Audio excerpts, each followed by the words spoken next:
And we are live. Hello, everybody. Hello, the internet. Hello, YouTube. Hello, our English across the pond friends. We are Hello, back. Ponders. Hello, Ponders. We are back for another episode. If you don't know who we are, if you've never heard of us before, we are English Across the Pond. It is a podcast by me, Dan, from the UK, and my lovely partner, Jennifer, from the USA. And me, Jennifer. Just like the introduction. Yes. From the US. Happy to be here with you again, Dan, for another live episode. This is exciting. Fab to see you, and it's going to be a great episode. If you want to learn English, you're in the right place. There's far more than just our podcast. There's our website at englishacrossthepond.com. If you go there, you can get free transcripts. You can join our forum. You can download old episodes. You can even subscribe and become a member, a ponder of English Across the Pond, where you can get transcripts and free videos from us too. So much nowadays on our website. It's amazing. Our website is killing it. That means it's doing a great job. It didn't used to be so good, but it's good now. Hey, we all have to start somewhere, even our websites. Very true. This week, I'm really excited. I've chosen this topic, so I'm really excited. Sometimes Jennifer chooses and sometimes I choose, but this week we're talking about favourites. We're going to chat about some of our favourite things. After our chat, we will have a language focus, so stay tuned. But let's get this podcast rolling. I'm going to ask you a favourites question. Jennifer, are you ready? Can I interrupt and first ask you a spelling bee question? Yeah. How do you spell favorites? Yeah, I mean, I'm not pausing for time because I don't know how to spell favourites. I do know, but we don't really have spelling bees in the UK. What's a spelling bee, Jennifer? You don't have a spelling bee? Not really. We don't. When we've seen the kids, we've seen like YouTube videos of kids doing it in the US, but we don't really have spelling bees. What is it? Could you clarify for me and our listeners? Yes. So I know we're talking about favorites today, but let me just do a quick opposite and say one of my worst memories. Oh, no. Yeah. My least favorite memories is losing this spelling bee in 3rd grade. Whack, whack, whack. So a spelling bee is a spelling competition where people, typically children or students are, in this group, they're usually on a stage. One person comes up to a microphone. The judge or the person in charge says, Jennifer, please spell cupboard. And you have to listen to the word, and then you have to say the word. And you can say, can I get a definition, please, to help you? And then, they give a definition. And can I hear it in a sentence? And maybe they can give it to you in a sentence. And they say, all right, this is it. Time's up. Quit stalling for time. Please spell cupboard. And my 3rd grade self spelled it C-U-B-O-A-R-D. I missed the P. It's actually cupboard, and I missed it. Which is actually sort of like a totally illogical way of spelling cupboard. But then I guess if English spelling was logical, there wouldn't be such a thing as a spelling bee. Yeah, exactly. So that's what a spelling bee is. So Dan, you're up at the mic. Please spell favorites.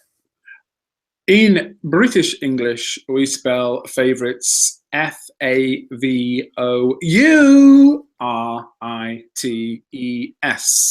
What about on the other side of the pond?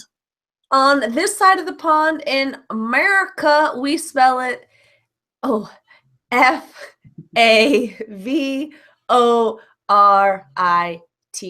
So we cut out that U. We don't have that U. Same thing for color.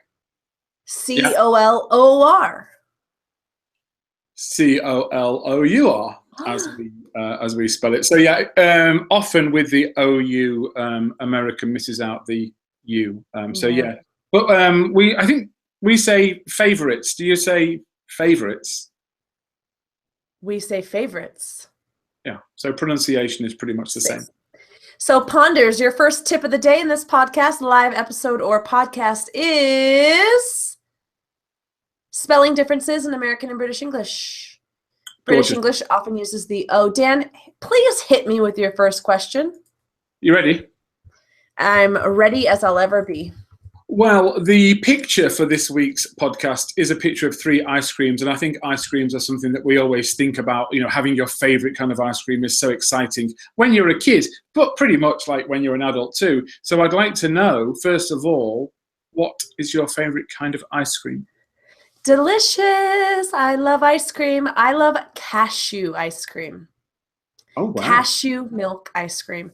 So as you know, my dear friend, and as most of our listeners probably know, I'm a vegetarian, and I actually lean more towards veganism, that I don't really consume too many animal products. We won't go into details about that. However, I don't consume dairy products, and that includes milk.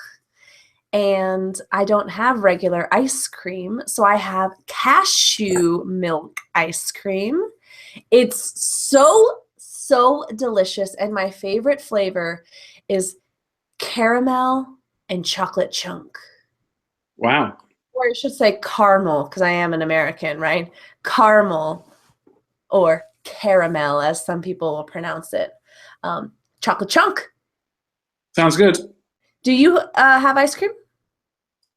Yeah, I, like you, don't consume dairy products, so I don't have like cow's milk ice cream, but we have a lot here of coconut milk ice cream. And me, I'm very traditional. I just love vanilla.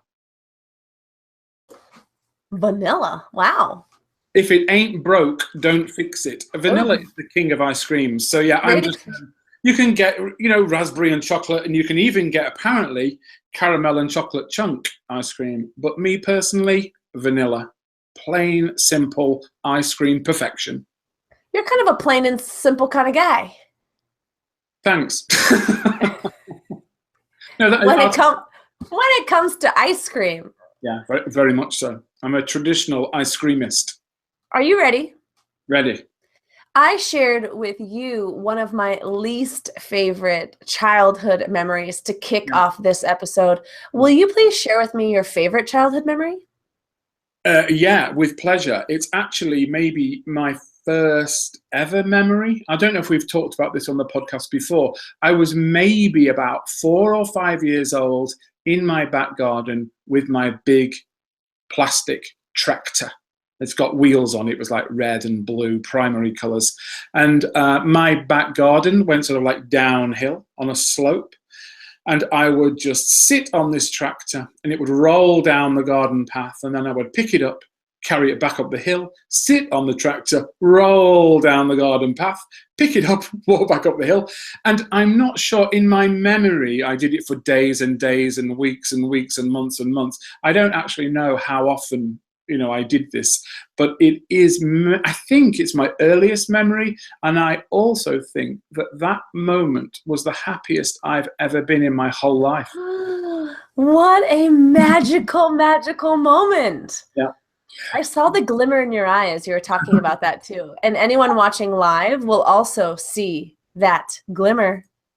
Yeah, very, very happy days. I had a really nice childhood. And I think then, of course, you're not burdened by adult problems or teenage problems. You're so innocent and so young. So it was just the joy of, like, there was a blue sky and a nice breeze, and the memory is very, very vivid and very clear.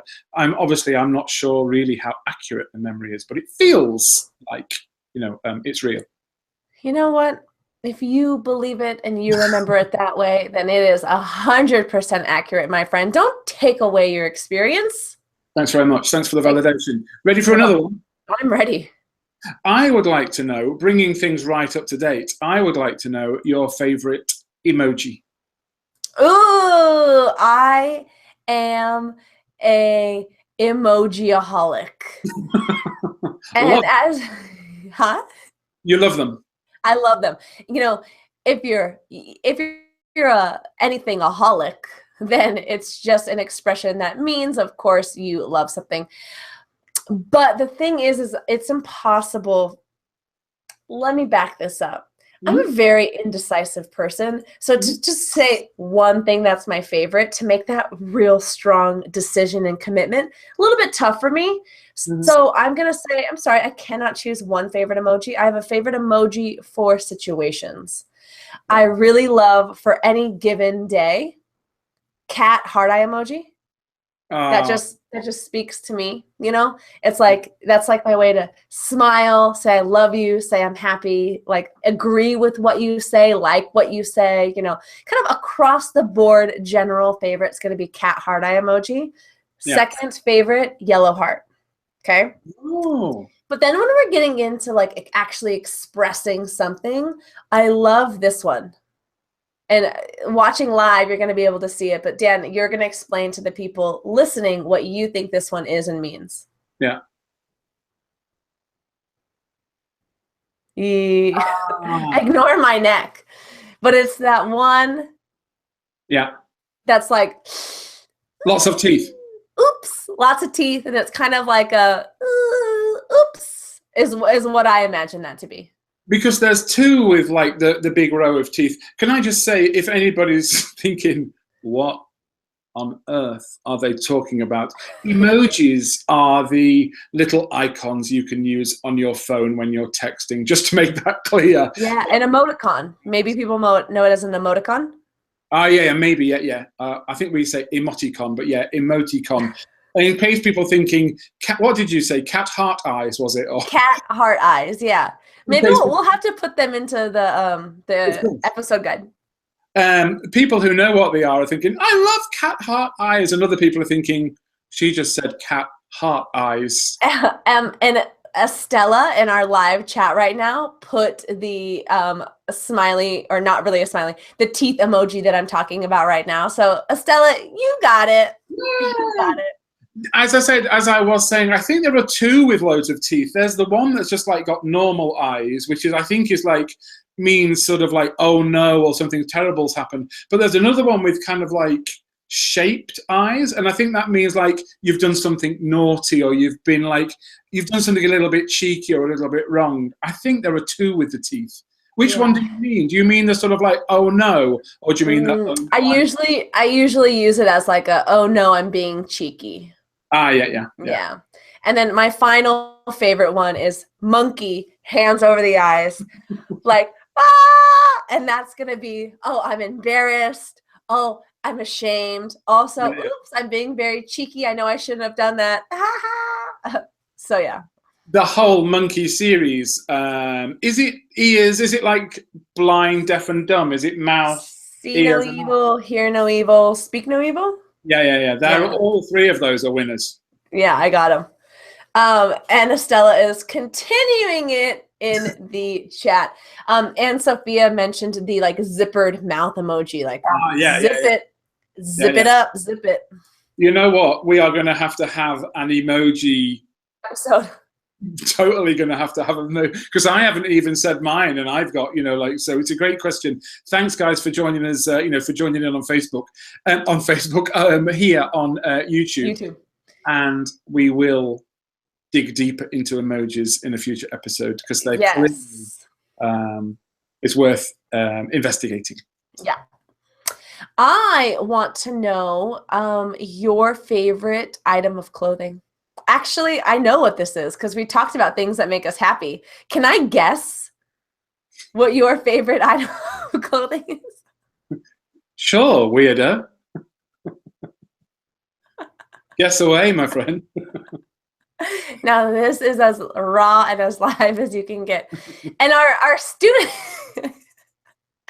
students who are loyal listeners would also know from our happy episode. Come on, hit us with it. From our happy episode, you love socks. I do.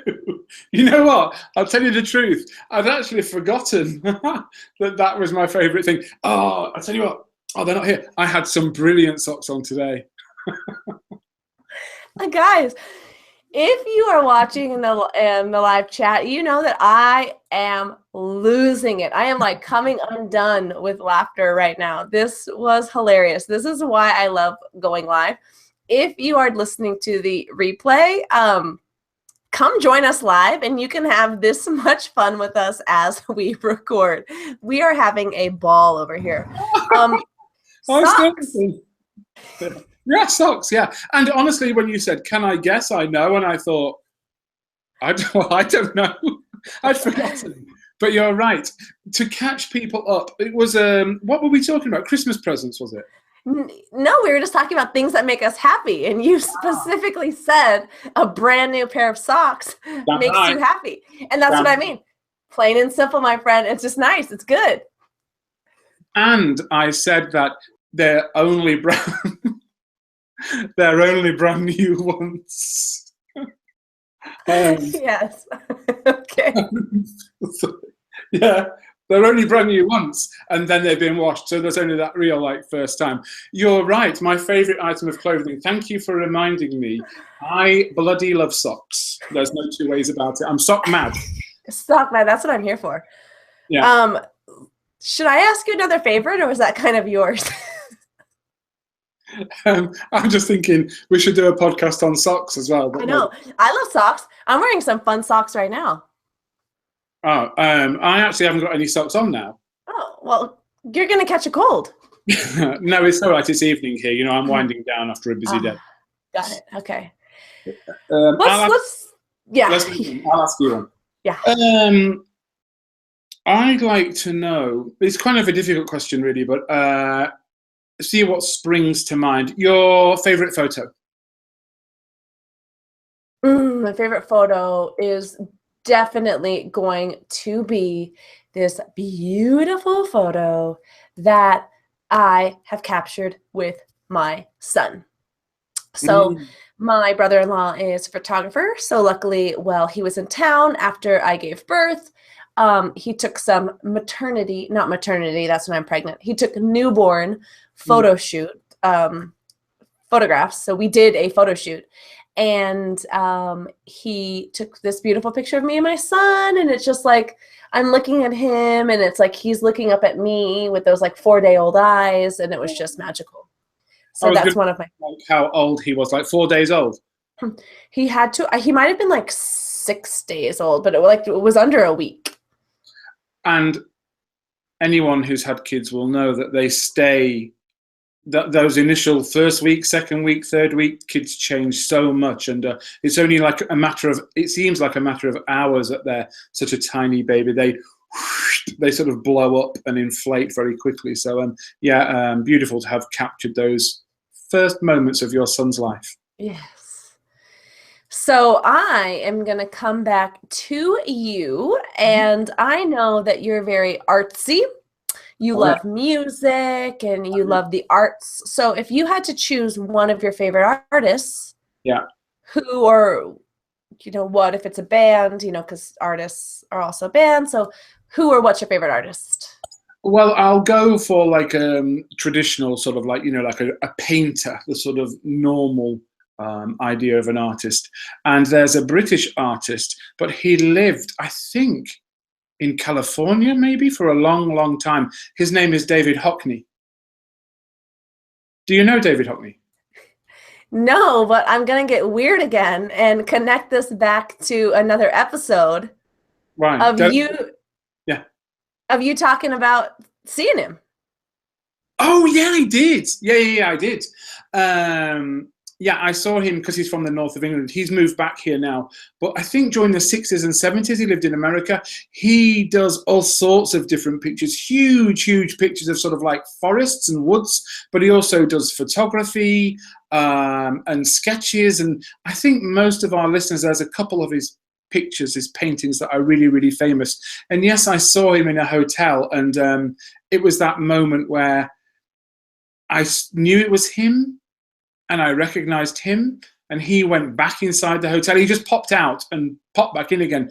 And I thought, oh my God, that was him. And I didn't go and say hello. And I don't really regret it. I was amazed that I saw him. But he's probably I like lots of artists. There's quite a few English artists I like, but I like David Hockney. He is English, but he's a nice choice because he lived, like I say, I think in California. He lived in California for a long time. So he's lived across the pond. Yeah. Very cool. Yeah. I don't remember what episode that was, but it was talking about, I saw George Clooney and you saw David Hockney. Yeah. Wow. So, Well, that's what happens when you've had 35 episodes and 6 months of podcasts together. I know. So if you're interested in his full David Hockney sighting story, or you want to learn more about me seeing George Clooney, you better listen to those old podcasts, our ponders. Yeah, and slowly make your way through like 18 hours of us chatting together to try and find the moment where we talk about famous people that we saw. Yes. I honestly could talk about favourites for another hour or two. We should maybe have like another show about favourites. I think it's such a great topic. Of course, we'd love our listeners or our viewers to email us or go on our forum, on our website, and let us know about their favourites, particularly maybe emojis, because that's, I think, a topic that's really current and really kind of exciting and something that we can all relate to. But we do need to do a language focus. And I thought a good language focus for this week would be the use of adjectives. Favourites is a very sort of passionate topic, something that we all get excited about when we talk about our favourites. And we naturally use better or stronger adjectives when we're talking about our favourites. So, for example, Jennifer described her ice cream as being delicious. This, of course, it makes your conversation sound more interesting. When people listen to you, they will engage more with you, and you'll become a sort of more confident speaker because people are paying attention. But also, it's really great for exams as well. So if you're going to take like a TOEIC exam or an IELTS exam, you may know that in the speaking, you've got to push yourself and not just say, it was good, it was nice. You try to use these stronger, more colourful, more beautiful adjectives, such as delicious. There are a lot of other ways to describe something as delicious as well. Mm-hmm. So perhaps, students can go onto the thesaurus, thesaurus.com, or look for synonyms and type in delicious and see some other ones like scrumptious. I was going to say there's scrummy as well, SCRUMMY, which maybe comes from scrumptious, but is another way to say delicious. I've never heard of that before. So maybe a British English thing. Yeah, we say scrummy for delicious. How about tasty? Yeah, sure. And I say tantalizing. Is it tantalizing maybe? That can also be like very interesting. Yeah, I think it's more like exciting, isn't it? But yeah. Maybe you could use it for food too. Absolutely. Okay. So a couple of expressions that I would love to also add. Yeah. Bloody. You said bloody. I did. In American English, bloody as an adjective would mean blood coming from the body, covered in blood. But you use bloody in a different way. What does bloody mean in your neck of the woods? Well, bloody in certain very formal circumstances could be considered a bit rude. Not really. I mean, it's 2016, 2017. It's not really rude anymore. But bloody, it's an intensifier. It means very. So if you use it positively, like bloody delicious, bloody beautiful, bloody gorgeous, bloody amazing, it just means very. It's informal language. Say, it's bloody fantastic. But if you said something was bloody terrible, then that would be a little bit rude, maybe, because it's it's a negative thing anyway, and you're making it more negative. So bloody just means very. It's an intensifier. Nice. You wouldn't say, huh? You wouldn't say that. I would never say bloody. Yeah. I would say, that's bloody great, if I was mocking a British person. Thanks. You wouldn't do that, though. But I would never do that. Or if I did, it would only be in a fun, entertaining, and sweet way. And you had another language point. I had another language point, another task for our listeners to do with this episode. Mm-hmm. So we talked a lot about favorites. You used the example of, us describing adjectives, saying delicious. And we've given the tip that you need to, increase your vocabulary by finding words that are more than just good or nice. And so one way you can do that, we mentioned, was using the thesaurus. But what about how can they use this episode to increase their vocabulary of adjectives? Are you asking me? Kind of a rhetorical question, if you wanted to put any.